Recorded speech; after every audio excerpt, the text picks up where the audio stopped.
નમસ્તે વિદ્યાર્થી મિત્રો, સ્ટાન્ડર્ડ 3 સબ્જેક્ટ મેથ્સ પ્રકરણ 3 આપો અને લો. આજે આપણે વિવિધ રીતે સંખ્યાઓનો વિસ્તાર કરતા શીખીશું. તો અહીંયા સૌ પ્રથમ સંખ્યા છે 5 6 56. તો આ 56નો આપણે અલગ અલગ રીતે વિસ્તાર કરવાનો છે અને વિસ્તાર કરતાં બે સંખ્યાનો સરવાળો કરીએ તો એનો જવાબ 56 જ આવવો જોઈએ.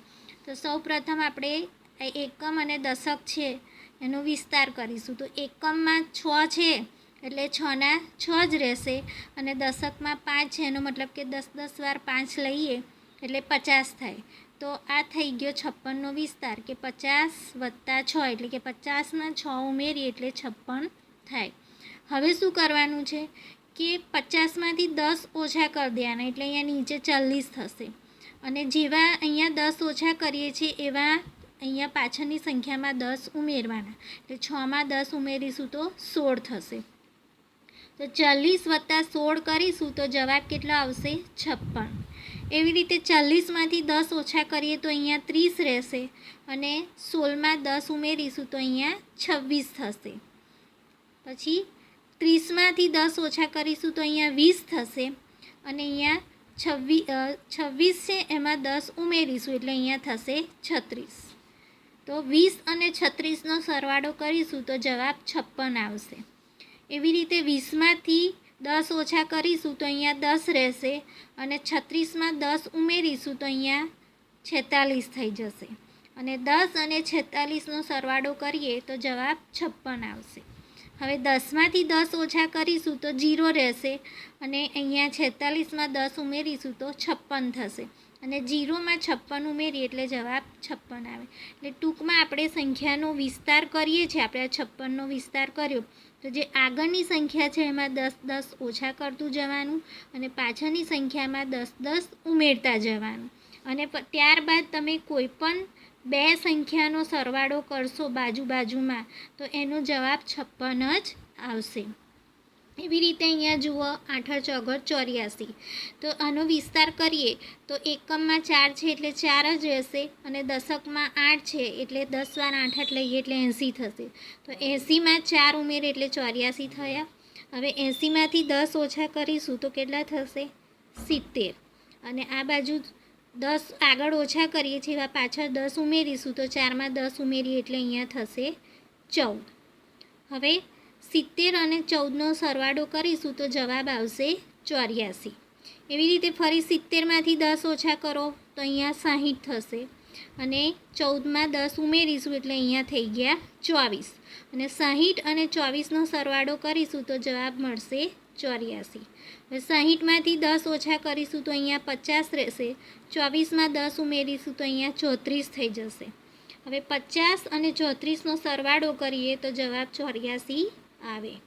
હવે 50માંથી 10 ઓછા કરીશું તો અહીંયા 40 રહેશે અને 34માં 10 ઉમેરીએ એટલે અહીંયા થઈ ગયા 44 અને 40 અને 44નો સરવાળો કરીશું તો જવાબ 84 આવશે. હવે 40માંથી 10 ઓછા કરીશું તો અહીંયા 30 રહેશે અને 44માં 10 ઉમેરીશું એટલે અહીંયા 54 થશે અને 30 અને 54નો સરવાળો કરીશું તો જવાબ મળશે 84. એ ટૂંકમાં આગળની સંખ્યામાં 10 10 ઓછા કરતું જવાનું, પાછળની સંખ્યામાં 10 10 ઉમેરતા જવાનું. એવી જ રીતે અહીંયા જુઓ 6 7 67. તો 67માં અહીંયા એકમમાં 7 છે ને દશકમાં 6 છે એટલે કે 10 10 6 વાર લીધા એટલે 60 થયા અને એમાં આ 7 ઉમેર્યા તો થઈ ગયા 6 7 67. હવે 60માંથી 10 ઓછા કરો તો અહીંયા રહેશે 50 અને 7માં 10 ઉમેરીશું તો અહીંયા આવી ગયા 17. હવે 50 વત્તા 17નો સરવાળો કરીશું તો જવાબ મળશે 67. એવી રીતે આગળની સંખ્યામાં આપણે 10 10 ઓછા કરતા જઈએ તો 50માંથી 10 ઓછા કરીશું તો અહીંયા મળશે 40. 40માંથી 10 ઓછા કરીએ તો 30. 30માંથી 10 ઓછા કરીએ તો 20. 20માંથી 10 ઓછા કરીશું તો 10 રહેશે. એવી રીતે અહીંયા પાછળની સંખ્યામાં 10 10 ઉમેર્યા. 7માં 10 ઉમેર્યા તો 17 થયા. 17માં 10 ઉમેરીએ એટલે 27. 27માં 10 ઉમેર્યા એટલે 37. 37માં 10 ઉમેર્યા એટલે 47 ને 47માં 10 ઉમેર્યા એટલે 57. અને હવે આપણે આ બાજુની સંખ્યાનો સરવાળો કરીએ કોઈ પણ બાજુની સંખ્યા તમે લો ગમે તે આ બધામાંથી, તો બાજુની સંખ્યાનો સરવાળો કેટલો થશે? 67 થશે. 60માં 7 ઉમેરો તો 67, 50માં 17 ઉમેરો તો 67, 40માં 27 ઉમેરો તો 67, 30માં 37 ઉમેરો તો પણ 67, 20માં 47 ઉમેરશો તો પણ 67 જવાબ આવશે, અને 10માં 57 ઉમેરીશું તો પણ 67 જવાબ આવશે. તો આ થઈ ગયું આપણે બે અંકવાળી સંખ્યાનું વિસ્તાર. હવે આપણે અહીંયા જોઈશું કે 3 અંકની સંખ્યાનો આપણે વિસ્તાર કરીશું. તો એકમ, દશક અને 100. તો 100માં 1 છે, એનો મતલબ કે 100 એક વાર લીધેલા છે, અને એકમમાં 3 છે એટલે અહીંયા 3 મૂક્યા, એટલે કે 100માં 3 ઉમેરીશું તો 103 થઈ ગયા. હવે આપણે જે ઉપર જે ટ્રીપ અપનાવી એ જ નીચે અપનાવવાની છે કે 100માંથી 10 ઓછા કરતું જવાનું. તો 100માંથી 10 ઓછા કરીએ તો અહીંયા થયા 90, અને 3માં 10 ઉમેરીએ એટલે અહીંયા થઈ ગયા 13, અને 90 + 13 કરીશું તો જવાબ મળશે 103. એવી રીતે 90માંથી 10 ઓછા કરીએ તો 80, 80માંથી 10 ઓછા કરીશું તો 70, 70માંથી 10 ઓછા કરીશું તો 60, 60માંથી 10 ઓછા કરીએ તો 50, 50માંથી 10 ઓછા કરીશું તો 40, 40માંથી 10 ઓછા કરીશું તો 30 રહેશે.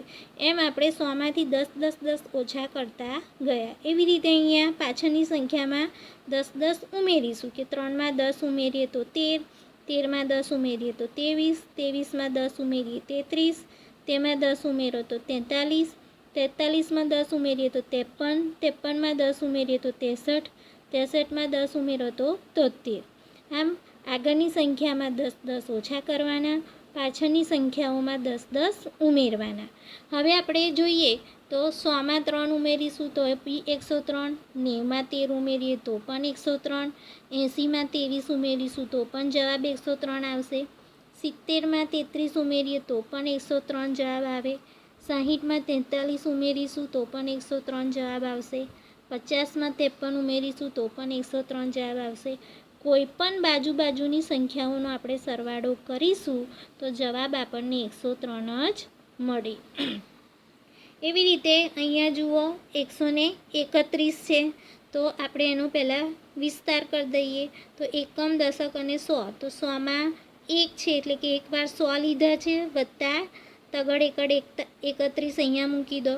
હવે 100માં 31 ઉમેરીએ એટલે જવાબ મળી ગયો 131. હવે એ જ ટ્રીપ કે આગળની સંખ્યામાં 10 ઓછા કરો, પાછળની સંખ્યામાં 10 ઉમેરો. 100માંથી 10 ઓછા કર્યા તો 90, 90માંથી 10 ઓછા કરીએ તો 80, 80માંથી 10 ઓછા કરો 70, 70માંથી 10 ઓછા કરો તો 60, પછી 50, 40, 30 એમ 10 ઓછા કરતા જાઓ. એવી રીતે પાછળની સંખ્યામાં 10 ઉમેરતા જાઓ કે 31, એમાં 10 ઉમેર્યા તો 41, એમાં 10 ઉમેર્યા 51, 51માં 10 ઉમેર્યા તો 61, 61માં 10 ઉમેર્યા 71, 71માં 10 ઉમેર્યા તો 81, એમાં 10 ઉમેર્યા 91, એમાં 10 ઉમેર્યા 101.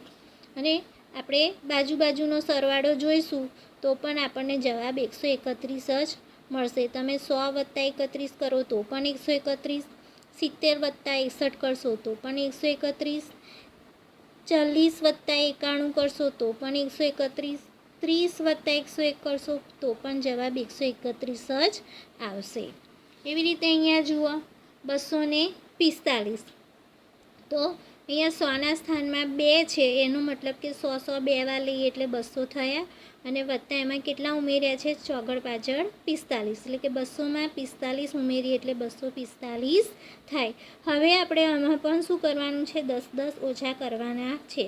તો 200માંથી 10 ઓછા કરીશું તો આપણને 190 મળશે.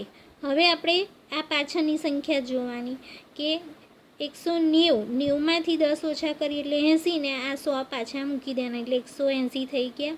180માંથી 10 ઓછા કરીશું એટલે 170, એટલે કે 80માંથી 10 ઓછા કરીએ એટલે 70, અને આ 100 અંદર ઉમેરી દેવાના એટલે 170. 70માંથી 10 ઓછા કરીએ એટલે 60, એટલે કે 160.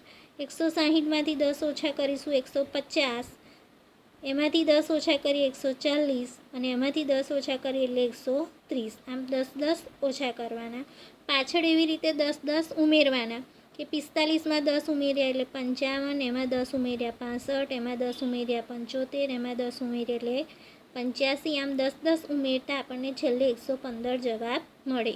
હવે આપણે બાજુનો સરવાળો કરીએ કે અહીંયા 190માં 55 ઉમેરીશું તો 245 જવાબ મળશે. એવી રીતે 160માં 85 ઉમેરીશું તો પણ આપણને 245 જવાબ મળશે. એટલે કોઈ પણ બાજુની સંખ્યાનો સરવાળો કરશો તો પણ તમને જવાબ 245 જ મળશે.